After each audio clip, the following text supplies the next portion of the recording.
Beres itu Allah bicara tentang orang munafik dari ayat 8 sampai ayat 16. Berapa ayat? 9 ayat. Dari ayat 8 sampai ayat 16. 9 ayat bicara tentang orang munafik.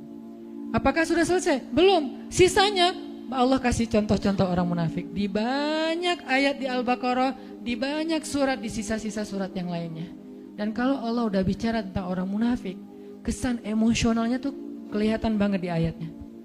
Allah kalau bicara tentang orang kafir, kesannya flat. Kalau bicara tentang orang mukmin, rahmah. Allah tuh sayang banget sama mereka. Kalau Allah bicara tentang orang munafik, Allah itu kayak emosi banget tuh. Disebutin orang munafik tuh gini, kalian harus hati-hati ya, kalian harus hati-hati. Jadi Allah itu kayak khawatir banget kita terhadap perangai dan kejahatan orang munafik. Allah kalau bicara tentang orang kafir itu hanya bicara tentang surga neraka, bicara tentang kehancuran mereka. Tapi kalau bicara orang munafik, isinya adalah kalau kita mau bikin poinnya, wahai orang hamba-hambaku yang beriman, hati-hati sama mereka. Itu intinya.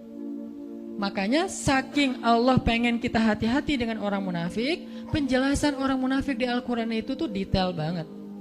Contohnya tuh banyak banget. Kenapa? Karena mereka lebih bahaya daripada orang-orang kafir dalam perangai, perilaku, gangguan, dan siasat mereka kepada orang yang beriman.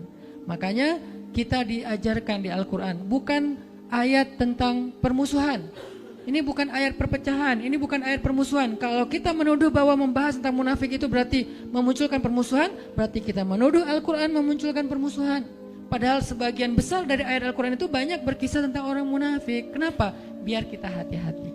Biar kita menghindar, jangan sampai kita masuk golongan ini. Kenapa? Orang kafir itu masuk neraka, orang munafik jadi kayu bakarnya neraka.